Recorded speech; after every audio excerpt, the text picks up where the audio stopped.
Shabbat Shalom. We thank the Most High Aliyahu for another set apart Shabbat that we can come out and fellowship with each other. Just break bread, get in the Word, learn something to carry us not only through the rest of the day, but for the rest of the week and throughout the year. So at this time, we are going to go ahead and get started with our service. We're going to have our prayer after the blowing of the shofar by our Aliyahu, Aliyahu. So we're going to ask everyone to stand at this time. And we are going to face towards Jerusalem, which will be important, or head towards the east. And Rob Aluf, Yashra'al is going to lead us in prayer after Aliyahu blows the shofar for us.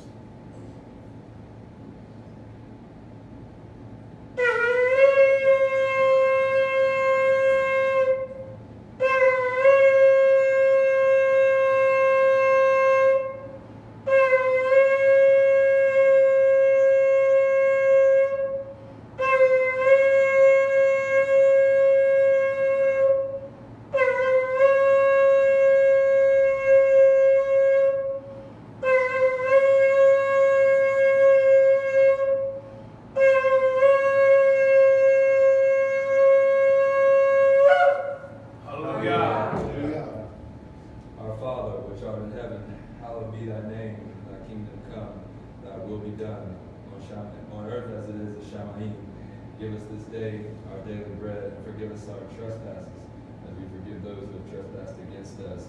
Lead us not into temptation, but deliver us from evil. For yours is the kingdom, the power, and the esteem forever. Hallelujah. Hallelujah.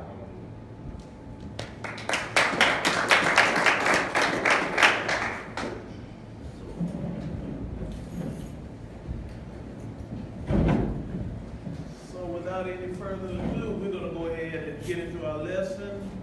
And we are going to try to touch some bases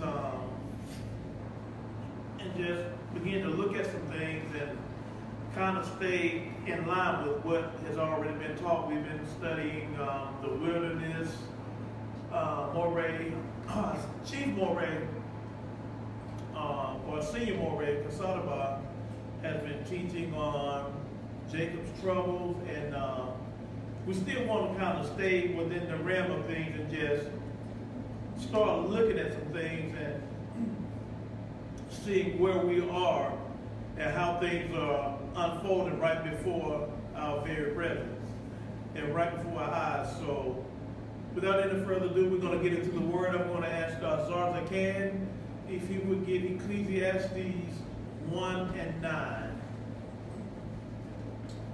Ecclesiastes 1 and 9. Ecclesiastes 1 verse 9.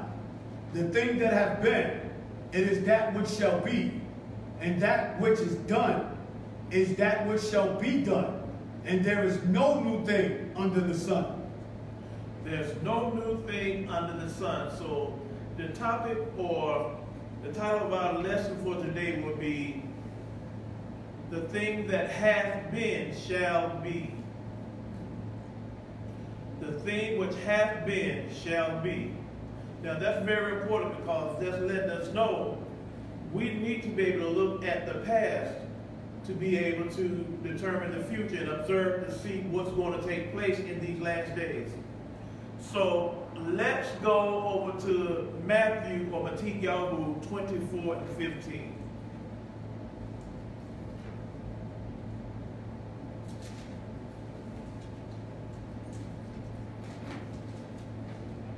Aliyahu 24 and 15, or Matthew 24 verse 15. When you therefore shall see the abomination of desolation spoken of by Daniel the prophet, standing in a set apart place, whoso readeth, let him understand.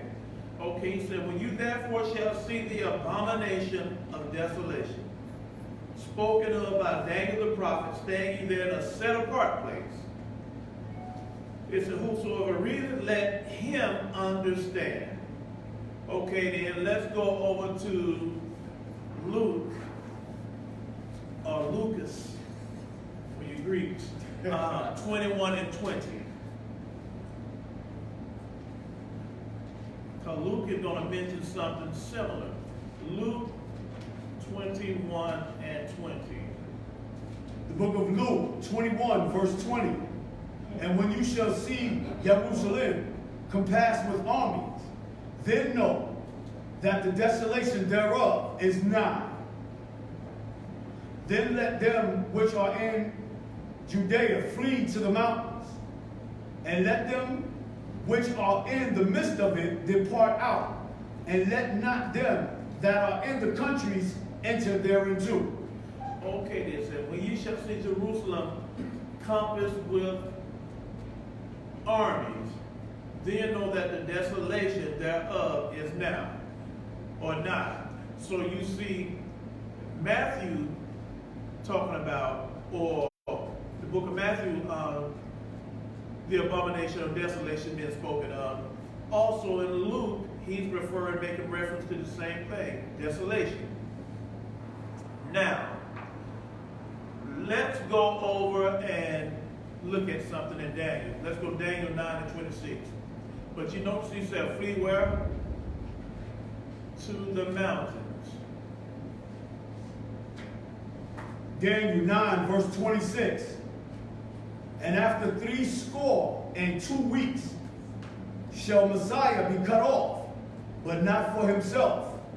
And the people of the prince that shall come shall destroy the city and the sanctuary, and the end thereof shall be with a flood, and unto the end of the war desolations are determined.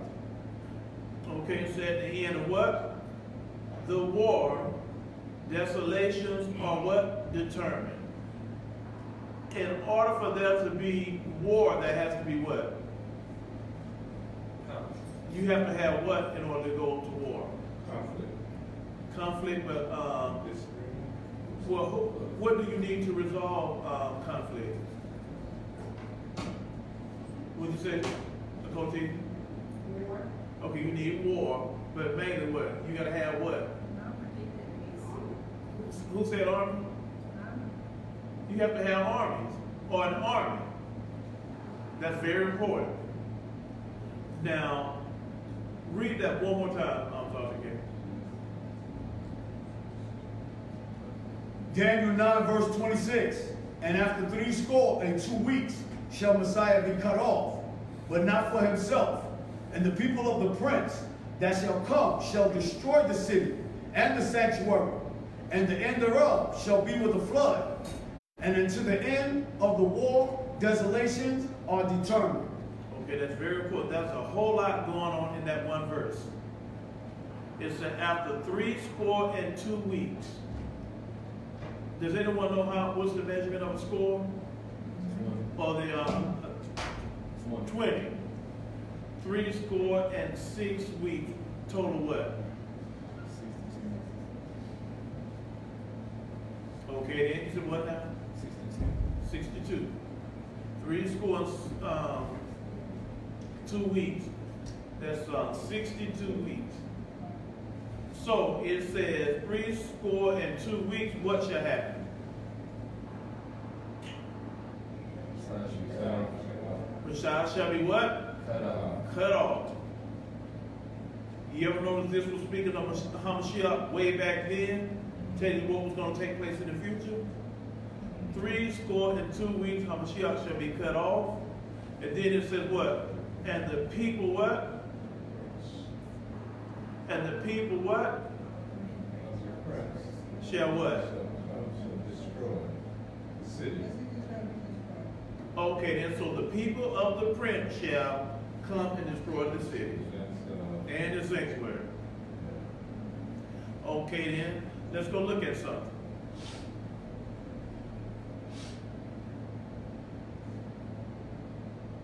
Let's go to Yehukanan or John 14 and 30.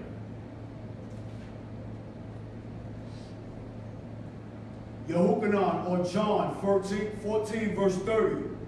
Hereafter I will not talk much with you, for the prince of this world cometh, and have nothing in me. So he said, what? You go ahead, yeah. Let me read that again. Hereafter I will not talk much with you, for the prince of this world cometh, and have nothing in me. Stop right there. He said, hereafter I will not what? Talk. Who is speaking these words? Sheol. Why is he saying that? He's going to be what? He's going to be cut off. So, who is this prince of the world he's talking about? Okay, then hush tongue. Okay, then we're going to come back to that. So when we know up in Daniel 9 and 26, it said 62 weeks. That's a total of how many weeks? Okay. Now the first, when we're looking at prophecy, always know when you're prophetically speaking of years or speaking of days, a year can equal what?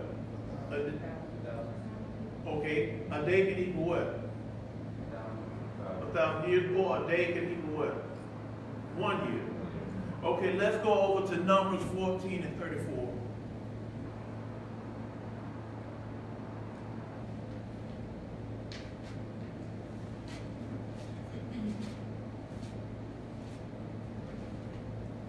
Or Numbers 14, verse 34. After the number of the days in which ye search the land, even 40 days, each day for a year, shall ye bear your iniquities, even 40 years, and you shall know my breach of promise. Okay, a day for what? A day for a year. Let's go over to Yashra'al or Ezekiel 4 and 6.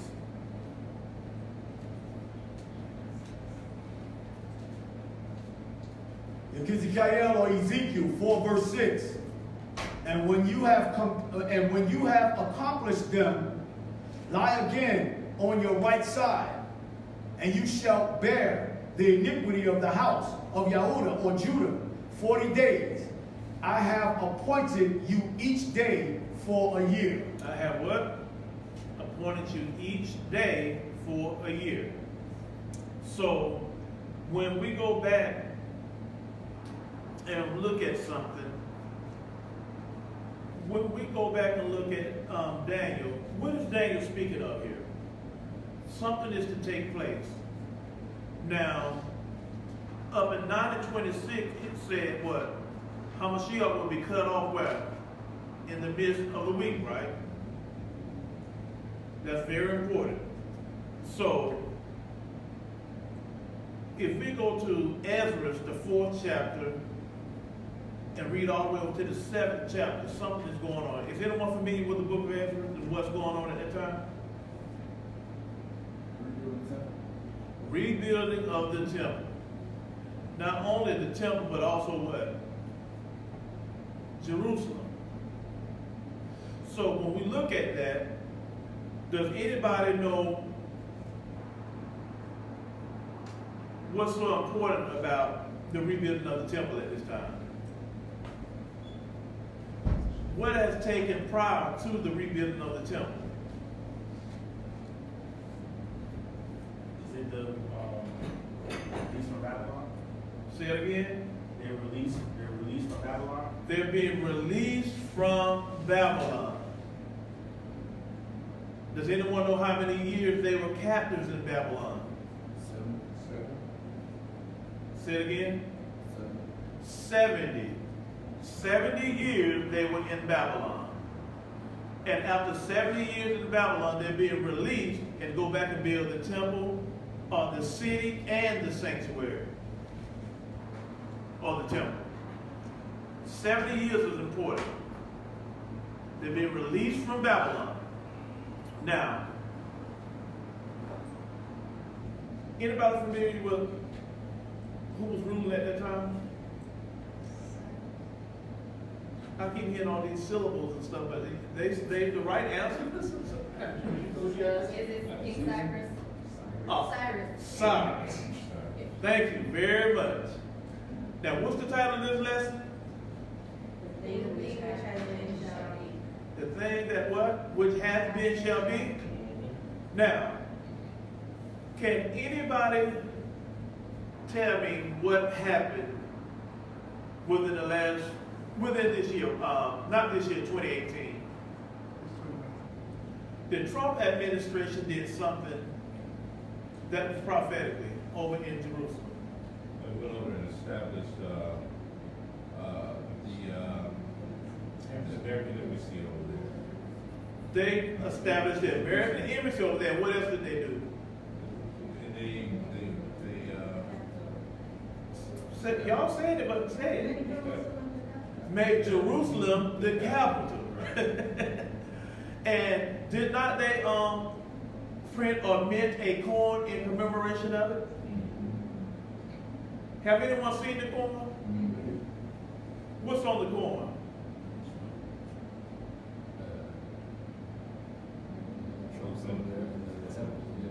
They got what? They have a temple on there.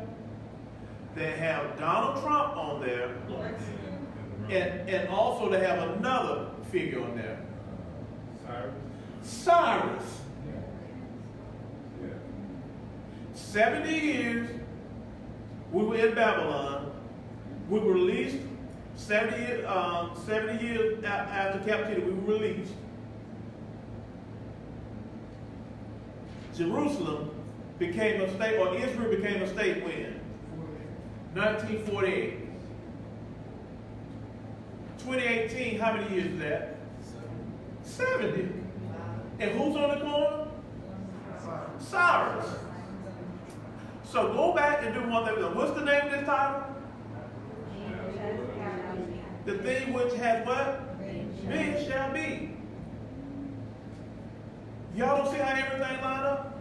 That's why he said there's no new thing under the sun. That's why it's very important that we do what? Understand. Y'all hear me say this all the time. You have to understand and be able to observe the time that you're living in. You have to. There's no other way around it. That's the only way you're able to survive and sustain. You have to know where you are and what's going on around you. Okay, so it was in 457 BC when Artaxerxes, y'all know the Ezra story, right? Because that's a lot to be reading if we're going to go through all that. Over in Ezra, the 4th chapter. Remember they started building? Then the people around about started complaining, said they were being rebellious and all that. So what did Artaxerxes do? He stopped the building. He stopped it from building, right? Then by the time you get to the 7th chapter, what did he do? He sent out a decree, what? For them to what? Start building. And not only did he do that, did not he supply them with the resources they needed to do that building? Okay, so it was from that time all the way to 434. From 434 BC, from 457, when he gave the command, all the way to 4008 BC. Then we're looking at a time period here. If you subtract that, you will get what? 26 years. And that will be a negative 26 years. For what? 438 minus 48, you get a negative 26 years. But what's wrong with that? Think about what I just said. If you subtract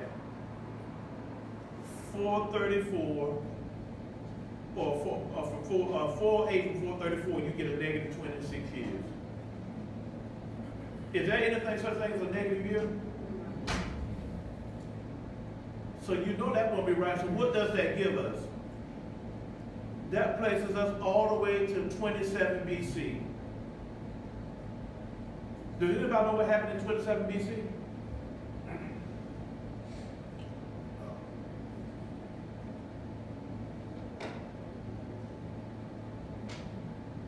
Does anybody know what year it was when Hamashiach was immersed by Yehukanan the Immerser?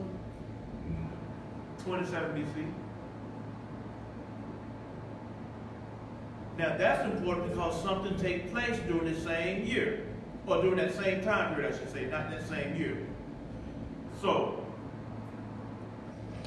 let's go to read a little. Let's go to Isaiah 53 and 8. Yashra'al 53 and 8.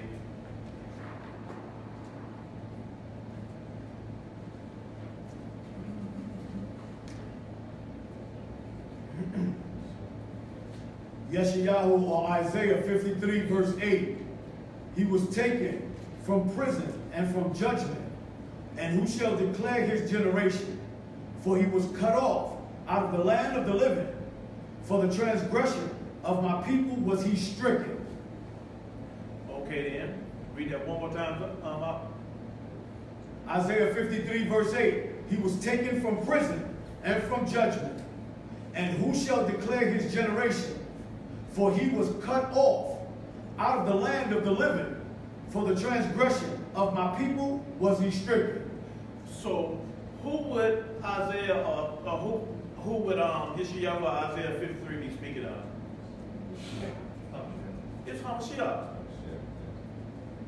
Easily Hamashiach. And even when those that want to try to discredit and say that's not talking about him, we automatically know that talks about him because the prophecies have to line up. So we had 62 and 2 weeks gave us what? 62.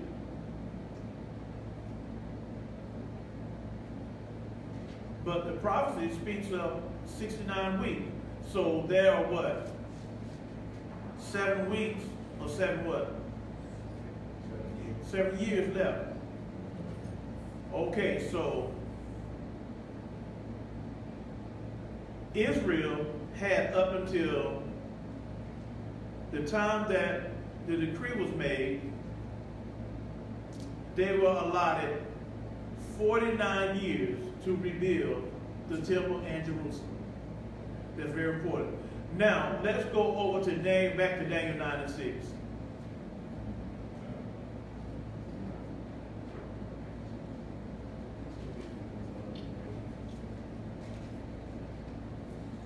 Daniel 9 verse 6.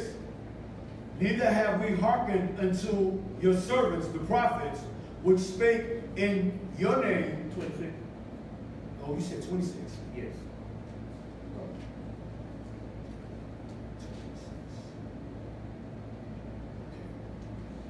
Daniel 9 verse 26. And after 62 weeks shall Messiah be cut off, but not for himself. And the people of the prince that shall come shall destroy the city and the sanctuary, and the end thereof shall be with the flood. And unto the end of the war, desolations are determined. Okay? And the people of the prince. Now let's go back to John or Yehuda now 14 and 30.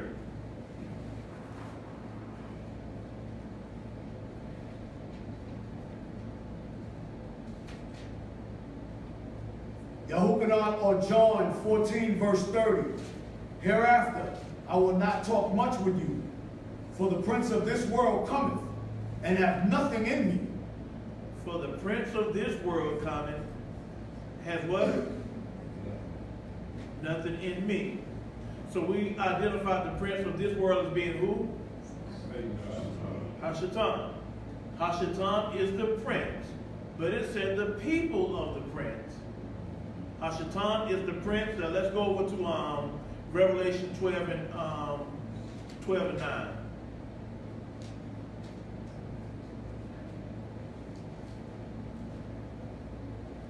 Revelation 12 verse 9. And the great dragon was cast out, that old serpent called the devil, and Hashatan, or Satan, which deceiveth the whole world. He was cast out into the earth, and his angels were cast out with him. Okay then, so the prince of this world or the prince of the people is Hashatan. Also identified as what? The dragon. Now, let's go over to, no, let's stay with 9. Yeah. Read that one again. Revelation 12 verse 9. And the great dragon was cast out, that old serpent called the devil, and Satan, which deceiveth the whole world. He was cast out into the earth, and his angels were cast out with him.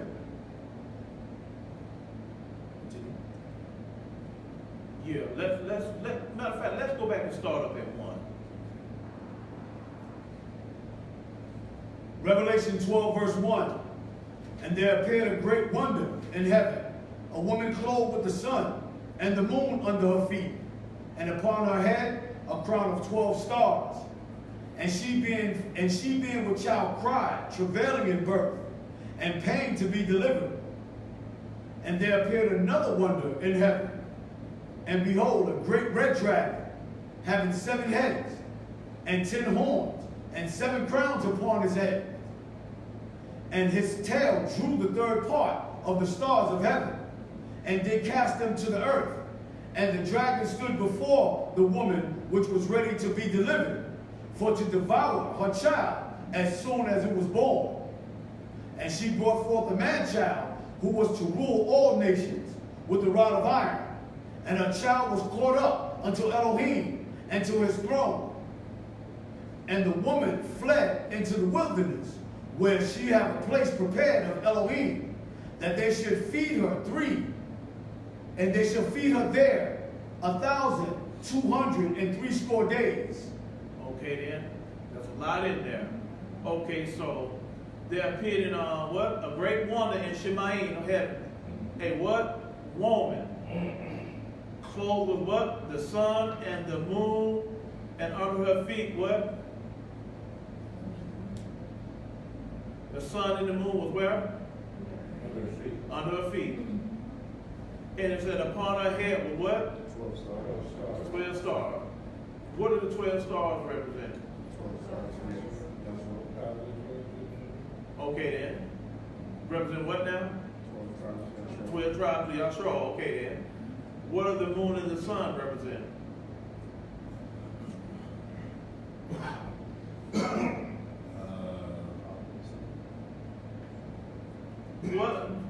What do we use the sun and the moon for? What is Times, dates, and seasons. Say that again. Times, dates, and seasons. Time, dates, and seasons. Or in other words, her what? Shabbat. But y'all do know the festivals are Shabbat too, right? So all of this is giving you a picture of the woman, who she is. Okay, then let's further identify. Let's go over to Jeremiah 6 and 2. Or Aliyahu 6 and 2.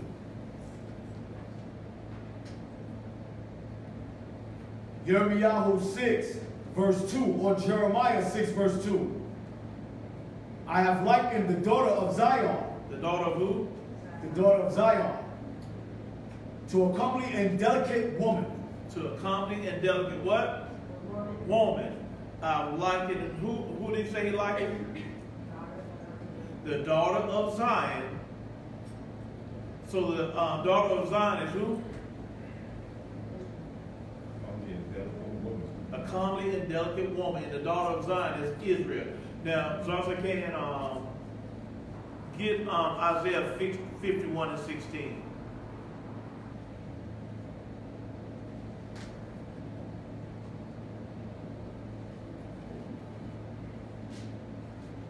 Yashra'al, or Isaiah 51, verse 16.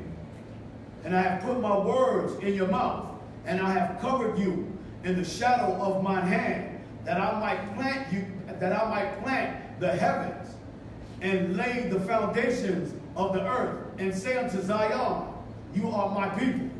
Say unto who? Zion, you are what?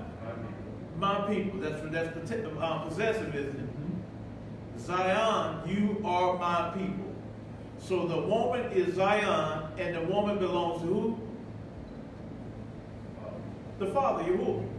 Okay then, let's go to Matthew the 2nd chapter. Matthew the 2nd chapter.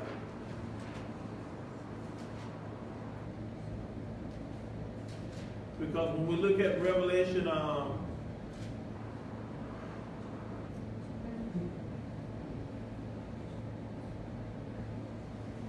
Revelation 12 and 4, and it specifically speaks of something. So I can, let me read that while you got what now? Matthew, the 2nd chapter. Okay, Matthew the 2nd chapter. I'm going to read, you stay right there, I'm going to read 4 again. It said, and his tail drew a third part of the stars of heaven, and did cast them to the earth. And the dragon stood before the woman. The dragon stood before the woman, which was ready to be what? Delivered, for to devour her child as soon as what? It was born. We're going to start at Matthew the 2nd chapter. Let's look at something. Verse 1 through 13. Aliyahu or Matthew 2 verse 1. Now Yashra'al was born in Bethlehem of Judea in the days of Herod the king. In the days of who? The days of Herod the king. Herod was what? What king was Herod of? The Romans. Herod the king, king of the Romans. Go ahead. Behold, there came wise men from the east to Jerusalem, saying, where is he that is born king of the Yahudim? For we have seen his star in the east, and are come to worship him. When Herod the king had heard these things, he was troubled, and all Jerusalem with him. And when he had gathered all the chief priests and the scribes of the people together, he demanded of them where Hamashiach should be born. And they said unto him, in Bethlehem of Judea, for thus it is written by the prophet, and thou Bethlehem in the land of Judah art not the least among the princes of Judah, for out of thee shall come a governor that shall rule my people, Israel. So we're dealing with Herod right here, and we're dealing with who? Yashra'al. But we know we're dealing with Yashra'al, but we want to identify something because remember, we see who the prince is, but also we have to see who the prince of the people are, or who the people of the prince are. So now we'll identify who? Who's the people of the prince? Chief priest and the scribe. The Romans. So who is the prince? There. Hashatan. Hashatan is the prince. Who are the people of the prince? The Romans. Let's go to Matthew. Stay in that same chapter and go down to, matter of fact, keep reading down to 16. Matthew 2 verse 7. Then Herod, when he had privily called the wise men, inquired of them diligently what time the star appeared. And he sent them to Bethlehem and said, go and search diligently for the young child. And when ye have found him, bring me word again, that I may come and worship him also. When they had heard the king, they departed. And lo, the star which they saw in the east went before them, till it came and stood over where the young child was. When they saw the star, they rejoiced with exceeding great joy. And when they were come into the house, they saw the young child with Mary, his mother, and fell down and worshipped him.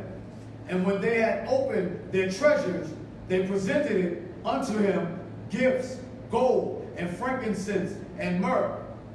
And being warned of Elohim in a dream that they should not return to Herod, they departed into their own country another way.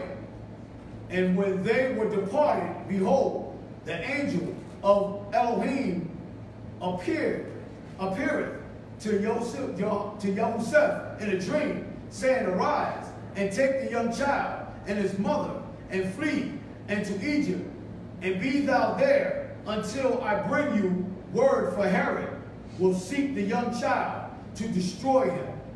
Stop right there. Now let's go back to Revelation 12:4. So if Herod desired to go worship this child, now this child is being what? Being born. He's seeking this child. Now let's go back to Revelation 12:4. Revelation 12 verse 4. And his tail drew the third part of the stars of heaven, and did cast them to the earth. And the dragon stood before the woman, which was ready to be delivered, for to devour her child. To what? Devour her child As soon as it was born. as soon as it was born. So we've identified Shaitan being the dragon, or the prince, and we've identified who? The people of the prince being who? Rome. That's very important. What type of a society and civilization do they say we live in today? Don't they say Roman or Greco-Roman? Greco-Roman. Why? Still carry a lot of the traits. Yeah, everything we do is based on Roman law. Yeah, everything you do is based around what? Rome. The calendar and everything you use within this system. That's very important, because for some reason, we're walking around with our eyes shut like we don't know what's going on and where we stand as a people. So let's go to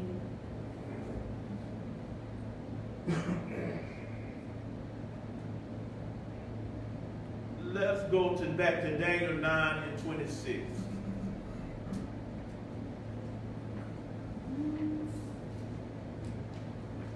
We have to keep jumping back and forth to get an understanding of what's going on. Daniel 9 and 26, as far as I can. Go ahead. Daniel 9 verse 26. And after 62 weeks shall Messiah be cut off, but not for himself. And the people of the prince that shall come shall destroy the city and the sanctuary. Stop right there. And the people of the prince shall what? Come and destroy the what? City and the sanctuary. Because remember, when we first read in Matthew, what it said, when you see Jerusalem what? Comes about with what? Army? What army would it be talking about? Y'all know the history of what was going on in 70 AD. You see the effects and the point of understanding what Rome did and who Rome is and what they're doing? So anytime you go look up the word Rome in any history book, what word is always synonymous and right there beside Rome? Edom. Adumia. It's very important. You figure see how Rome collected with Edom to see how they have established and set up themselves even to this very day. Keep reading up. 96. Right. And shall destroy the city and the sanctuary, and the end thereof shall be with a flood, and until the end of the war, desolations are determined. Okay, and shall be with a what? Flood. So what is this flood?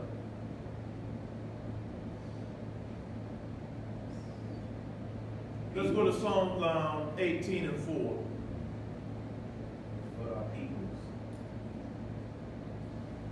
Psalms 18 and 4. Tehillim, or Psalms 18 verse 4. The sorrows of death compassed me, and the floods of unpowerly or unrighteous men made me afraid. That the floods of men are people. Let's go to Isaiah 59 and confirm that.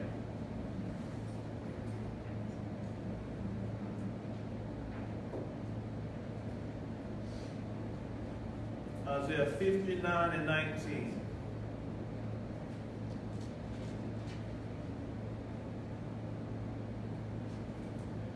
Yashra'al or Isaiah 59 verse 19. So shall they fear the name of Yahuwah from the west, and his esteem from the rising of the sun. When the enemy shall come in like a flood, the Ruach of Elohim shall lift up standard against him. Shall lift up a standard against him. So when the enemy come in like what? A flood. Do we really know what happened to Jerusalem when it was sacked? How the armies encompassed Jerusalem? Rome did a number on Jerusalem. Not only that, I mean, just throughout the world pretty much, or the known world at that time. Let's go back to Aliyahu, the 24th chapter and the 15th verse.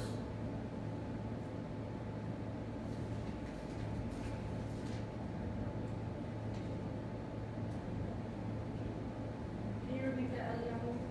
Matthew 24 and 15. Matthew 24 verse 15. When you therefore shall see the abomination of desolation spoken of by Daniel the prophet stand in the set apart place, whoso readeth, let him understand. So he so what? Read it, let him understand. Because at this time, when you see the abomination of desolation, what will be the condition of Jerusalem? What's going to be going on in Jerusalem? Because he just told it's going to be encompassed by what? By armies. So we've been reading about the abomination of desolation. And a lot of times we put so much focus on what's taking place in the city, or not so much in the city, or in Jerusalem, or in the temple, because we always read about the temple and what was going to happen there. But is he talking about the temple? Because for there to be desolation in the temple, where would someone need to be? In the temple. But let's read something right quick. Let's go to Zechariah 8 and 3. Aliyahu 8 and 3.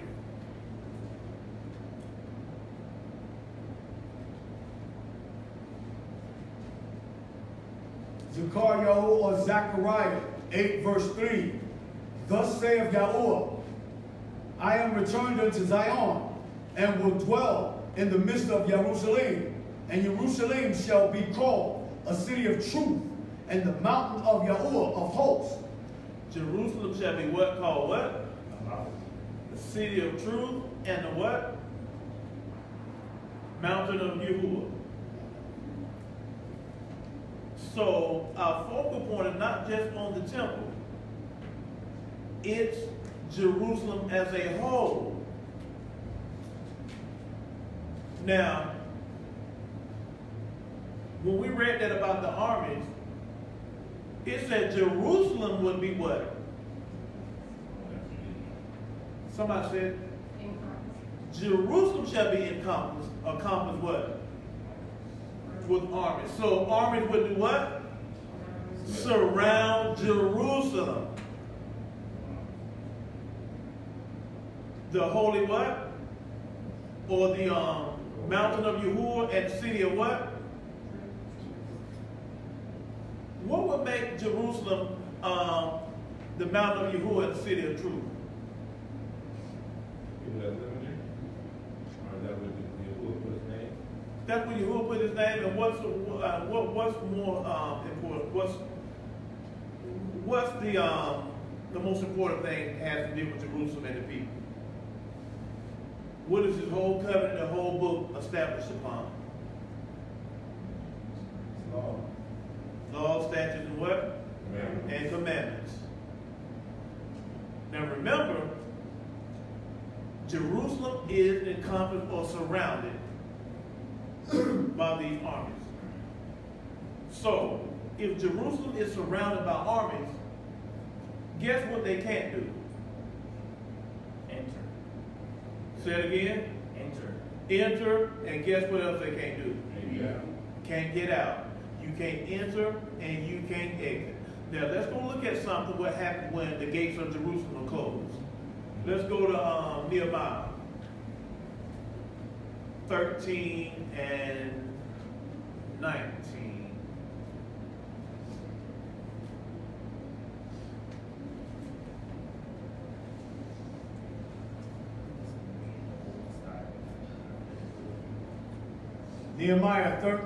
Nehemiah 13, verse 19.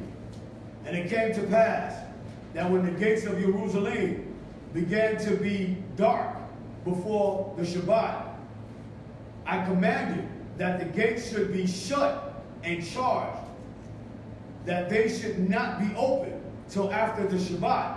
And some of my servants set I at the gates, that there shall no burden be brought in on the Shabbat day. Keep reading. So the merchants and sellers of all kind of ware large without Jerusalem once or twice. Okay, then, so what is this giving us a picture of right here? The gates of Jerusalem were what? Closed or shut. Remember, brothers, they said now, with this Jerusalem being encompassed or surrounded by the armies, no one can what? Get out, or no one can come in. So you have the same thing going on right here. The gates of Jerusalem are closed or shut. But it says, so the merchants and the what? The merchants and the sellers could not do what? They couldn't come in to sell. If they couldn't come in to sell, guess what? The people in Jerusalem couldn't do what? They couldn't buy. Now all of this is giving you a picture of something. Let's go to Revelation the 13th. Because remember, all of this is taking place with what nation of people? Yashra'al. And who has Yashra'al in this position right now? Rome.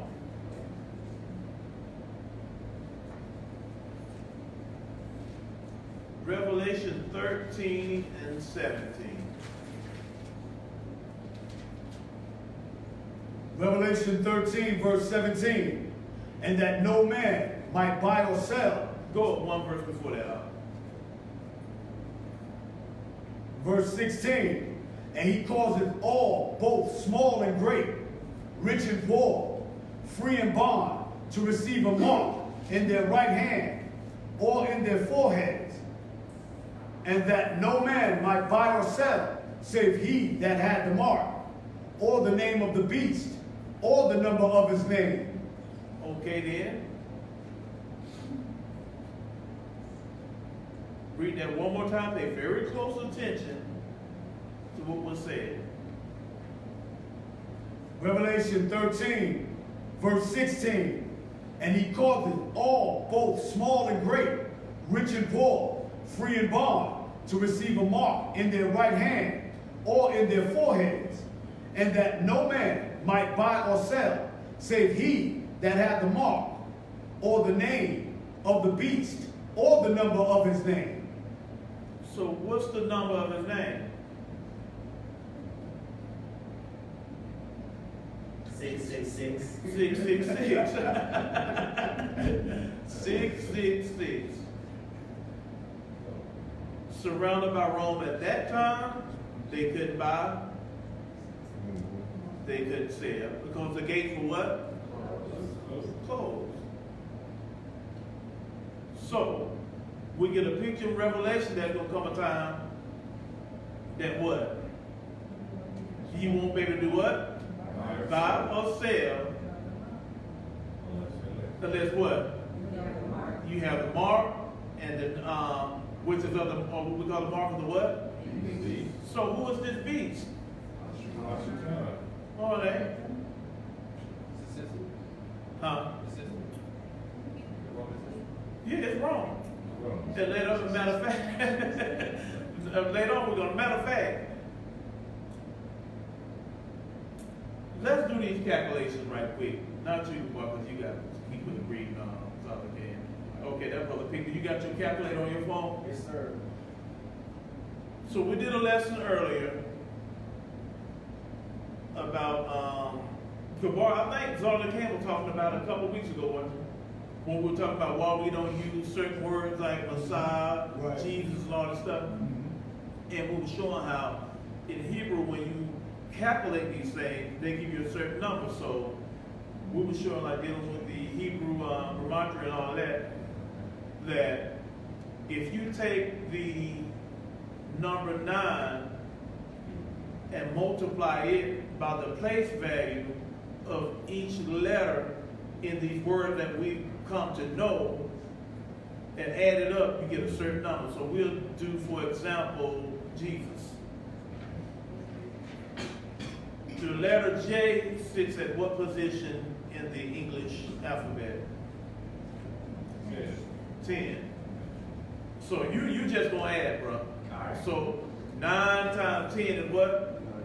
90. The letter E sits in what position? 5. So 9 times 5 is what? 45. Somebody be doing S. 23.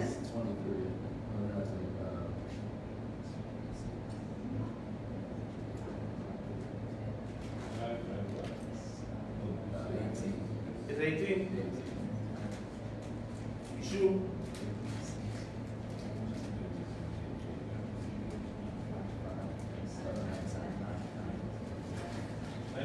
Okay then. 9 times 19? 171. Okay. You add all these numbers here? Yeah. How come you added 9?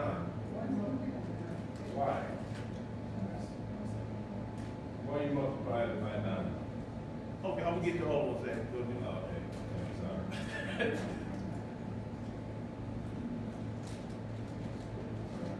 Has someone done you already? 21. Huh? 21. 21 times 9? 188. You said what? 188. 188? 198. 189. 9 times what? 21 times Oh, yeah, 198. Yeah, Y'all get the number right. 189. 21 times 9 is 189. Okay, 189.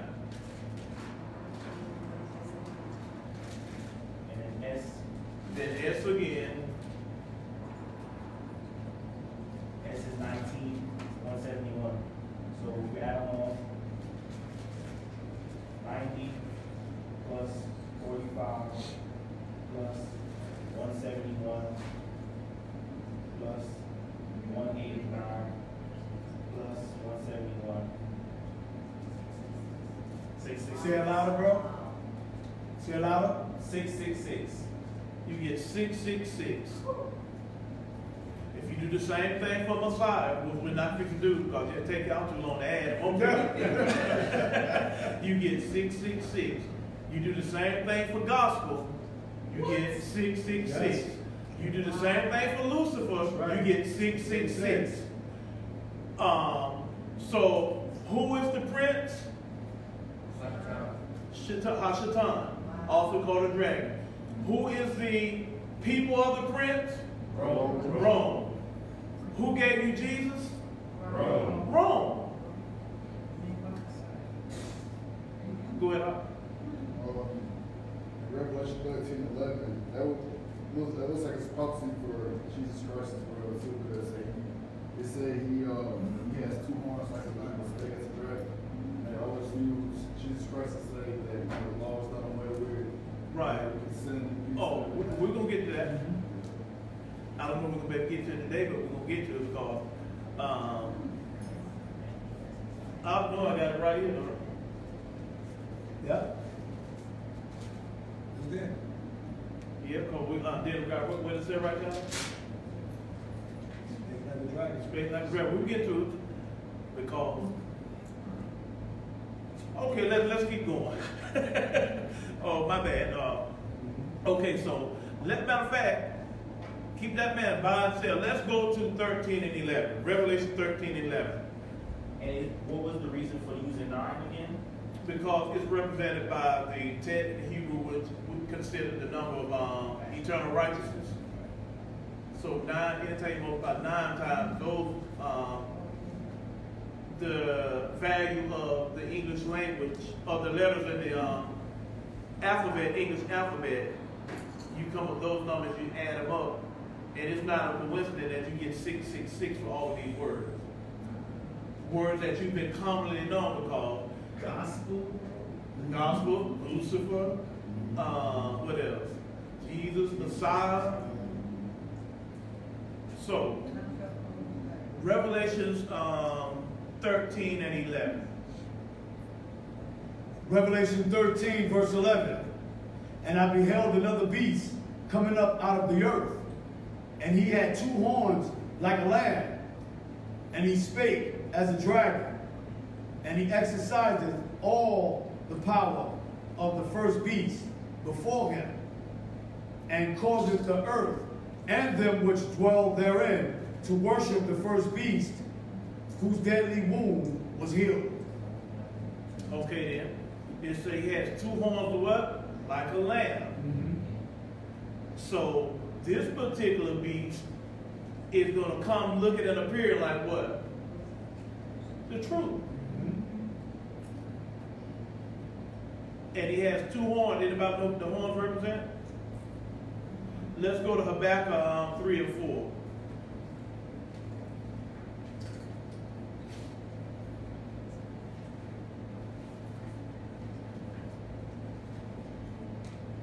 Habakkuk 3 and 4. Habakkuk 3 verse 4.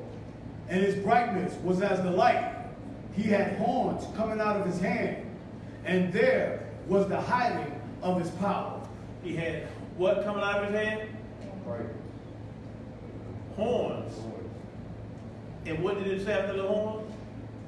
And there was the hiding of his power. There was the hiding of his what? His power. The horns just represent power. So whenever you have this beast has to have what? Power. Let's go to Daniel 7 and 17.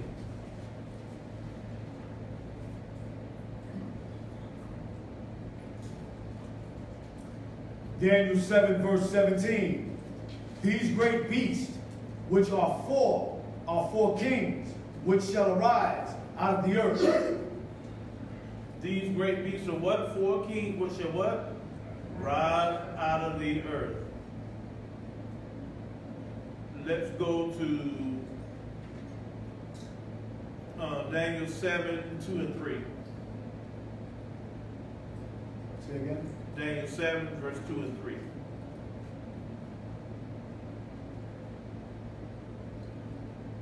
Daniel 7 verse 2. Daniel spake and said, I saw in my vision by night, and behold, the 4 winds of heaven strove upon the sea, and 4 great beasts came up from the sea, diverse one from another. 4 great beasts came up from the sea, diverse one from another. So is this sea that we're speaking of here, is it a literal sea? It's not. Let's go to Revelation 17 and 15. And we're going to see what these sea, because sea just symbolic to what? Or it just represents water. But water prophetically always speaks of something else.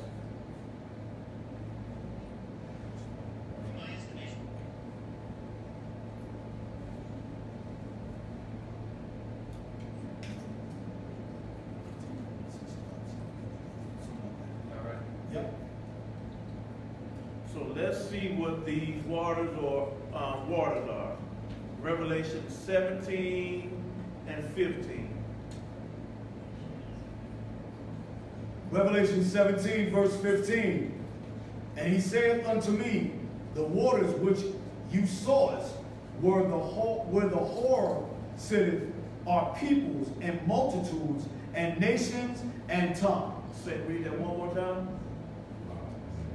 Revelation 17, verse 15.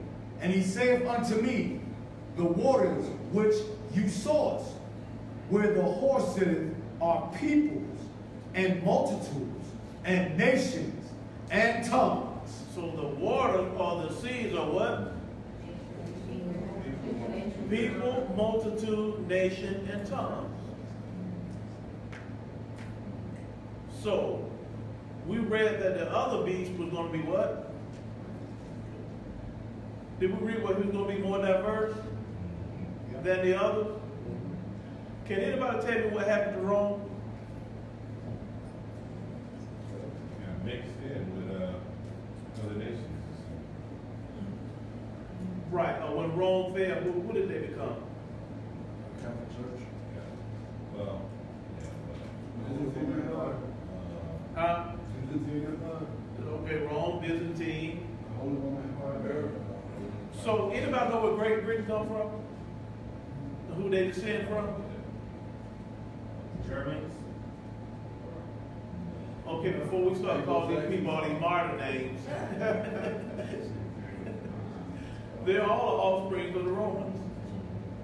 Y'all remember Rome became Great Britain traced its inheritance all the way back, and America traced its lineage inheritance back to who? Great Britain. So y'all do know what happened with Rome and how you get these the European nations still rule. Why do y'all think they said we live in a Greco-Roman society?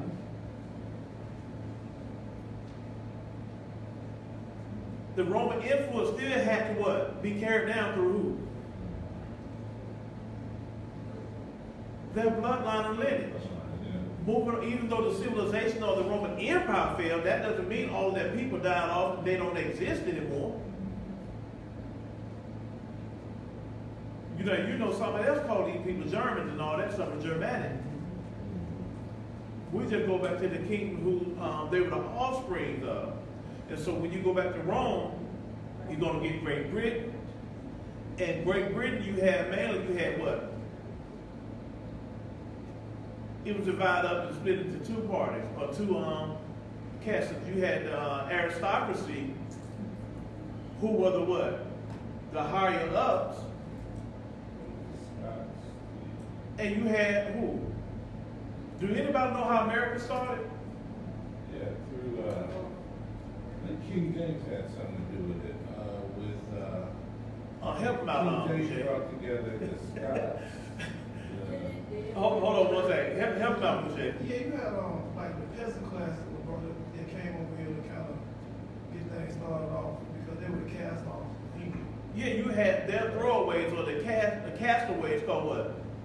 They were the peasants or the bottom of the barrel. Yeah, the elites, Or trades. the untouchables, so to speak, who the aristocracy didn't want to have anything to do with. They were, most of them were what? Yeah, there was criminals. Murderers and criminals and stuff. So when they sent them here, they tell you, y'all know the history of America. Come on, America started as what? A penal colony. That's Australia. No, that's America. Both of them did. That's America. No, Pilgrims come over here. Say what now? Pilgrims. Oh, no. Yeah, they come from different things. Yeah, but they were the lower class. They were criminals. They were America started as a penal colony. That's U.S. History 101. Yeah, that's why we have the Boston Tea Party and all of that stuff, you know? Yeah, Because it they were was trying to break away from Britain. right. And George Washington was sitting here to be what? You know, he didn't come here to be a president. Before, you know, America had a president before Washington. But it was. It was called, they wasn't called the United States of America at the time, but they had a president. George Washington was sitting here to be what? General. The ambassador between the penal colony, what we call America, and Great Britain. He was to be at the go-through between the two sides. He was the ambassador. We'll start doing some history lessons here. Because you got to understand secular history in order to understand biblical history. Indeed. There's no way you can understand biblical history without understanding secular history. They both go hand in hand. Most of you learn about the Greeks in school before you learn about them in the Bible. Most of you learn about the Romans in school before you learn about them where? In the Bible. So you got to know this stuff. So all of that brings us right back to who? Rome. So when we start looking at this, and we see that one of the beasts were wounded, and didn't that say a little horn sprang up out of this beast? Who do y'all think the little horn is? America. Didn't it say this beast what? Spake as a dragon? It had what? 2 horns as a what? Lamb. A lamb. But it spake as what? Dragon. A dragon. What people came as a lamb? Missionaries. You can say it again. You can say the missionary, the people. What did these folk do? They came and brought Christian. They had the same book, and they came speaking as what? They came, appeared as a lamb, but they began to speak how? So how do they speak as a dragon? How does a beast or a kingdom speak? No, okay, military would be a part of it. Say that again, Coach. Power. So what is the power of the beast? Military might. That's fine. Say it again. Religion. Religion.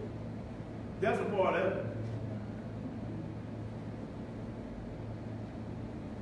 What does any kingdom or country or nation has to have?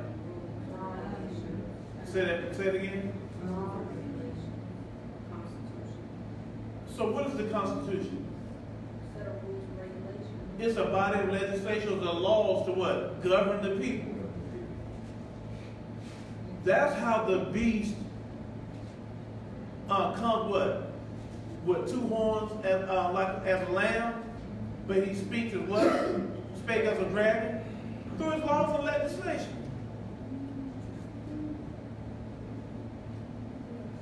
It's through his government, the laws and legislation. We can easily identify, okay, when America, what do we say, when we say the Pledge of Allegiance? Or when y'all say the Pledge of Allegiance? Anybody know the Pledge of Allegiance? Yeah. What is it? Well, they try to make it. United States of America. The Republic, which stands for one nation, individual, liberty, justice for all. Okay then, hold on, watch this now. Watch this, say that again.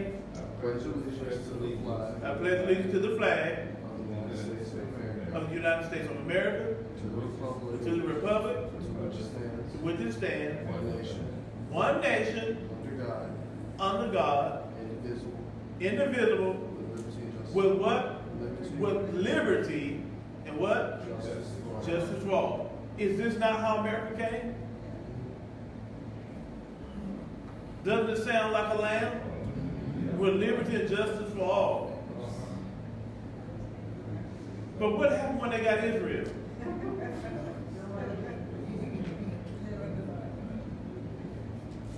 Okay, now going back to Revelation. What did it say about those that couldn't buy or sell unless what? They had what? The mark of the beast. Does that sound like liberty and justice for all? No. Because we read earlier, or last week we were talking about that that the dragon wanted to make war with the remnant of what? Them that what? Keep the commandments. The dragon wanted to make war with the remnant of them that keep the commandments.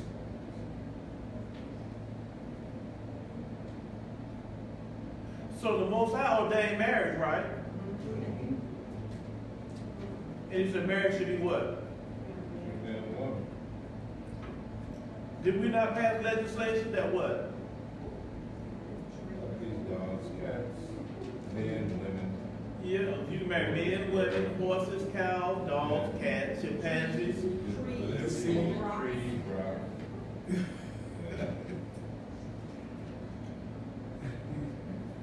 That's how you speak of a dragon. Y'all really don't see what's going on.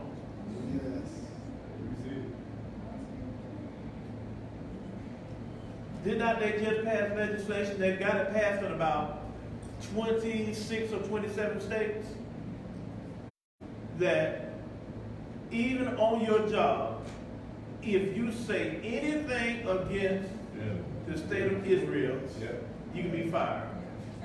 Really? Yeah. And they're trying to push it all the way to the whole entire United States, all 50, how many ever states you got? 52 hours.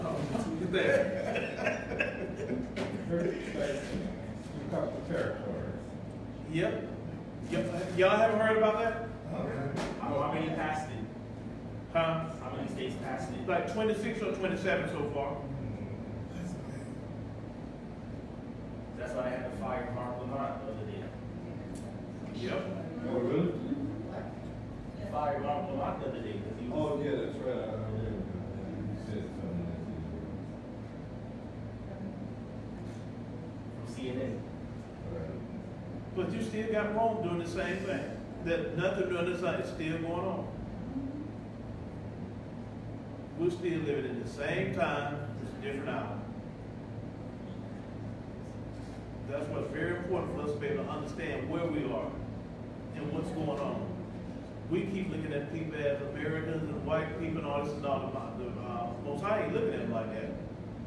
He called them exactly who they were. And what was Herod's lineage? Edom. It was Edom. You had a mixture of Edom and Rome, and nothing has changed. You still have them in power today. So what we forget is Herod was an Edomite, and we forget that Edom. We act like Edom didn't know the law, statutes, and commandments. We act like Edom didn't know the prophecies or anything.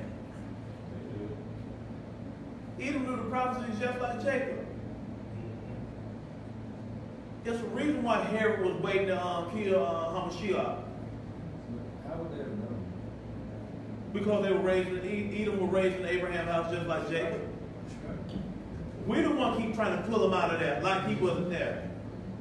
We try to separate Ishmael from Abraham. Do y'all not know Ishmael kept the law, statutes, and commandments as well?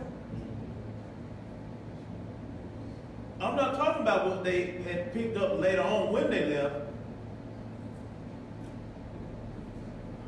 That's why when you look at even Muslim law, whatever what they keep, they're very similar to ours, with the exception of a few.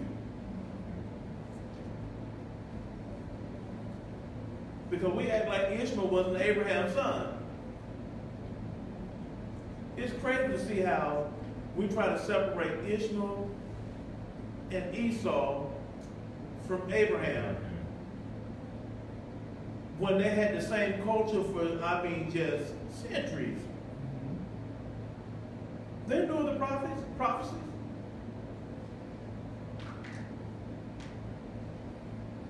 They knew everything that was supposed to happen. And that's why to this very day, who is our worst enemy? Esau and Ishmael. Me and Kasar talk about it so many times because they feel like what? They were cheated out of their birthright, their inheritance.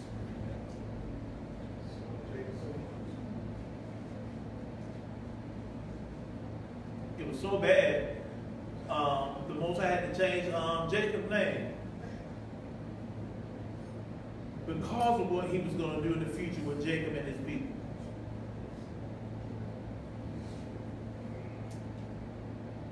He had to change his name from Jacob to Yashra'al, or Israel. Anybody know why he changed? Not you. Why did he change it? Because Jacob means, yeah, it's something like supplanter, there you go. So he couldn't get the inheritance from that man, right? Really? Anybody know what supplanter means?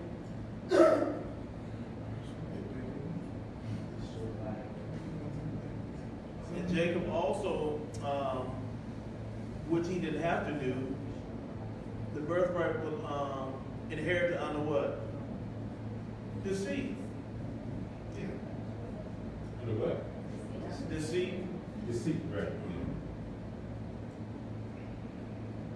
So he had to give Jacob a makeover before he could bestow a covenant upon him, because it had to be done right from the beginning until the end. So at this time, we're going to open the floor for questions before we close it out.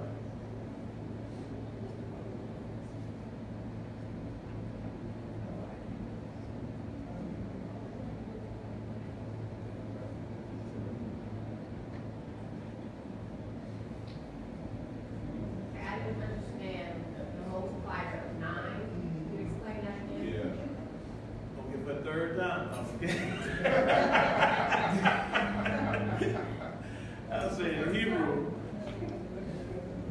when you have Hebrew gematria dealing with the numbers and all, the alphabets represent numbers, and so the tet will give us 9. So when you multiply 9, the reason they say the tet, because the tet is the number of eternal righteousness. So, so when you multiply 9 times the place value, where which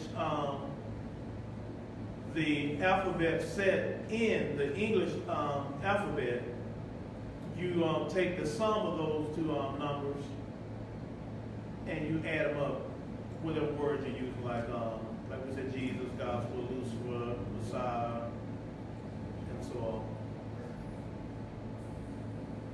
So if you do any of those words, they back up, I add them up now. What's a tet? It's the ninth letter in the Hebrew alphabet. I can't It's say. the ninth letter in the Hebrew alphabet. Oh, yeah. Okay, you're right. All right.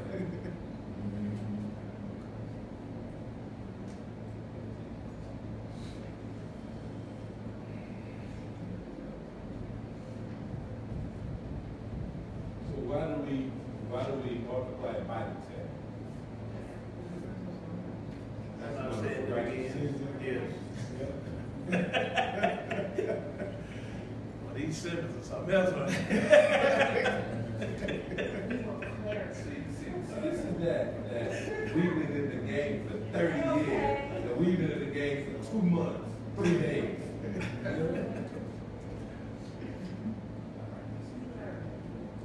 We don't get it, though.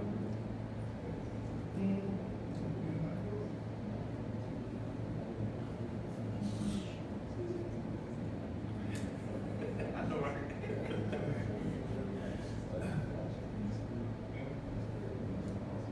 So if there's not any more questions, we can go on.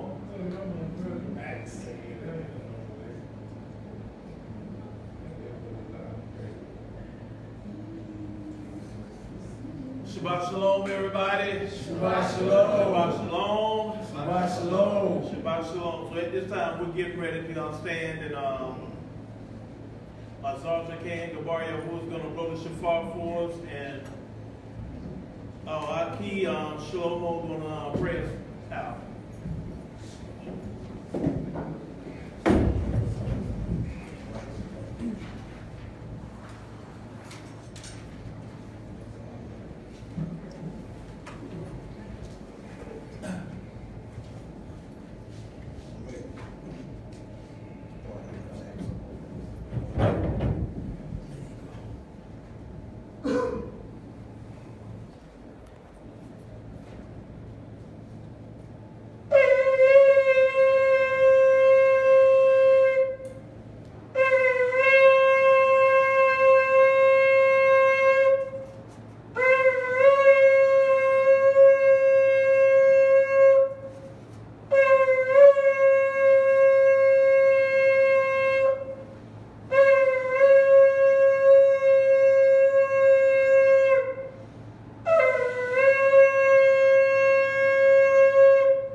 Hallelujah.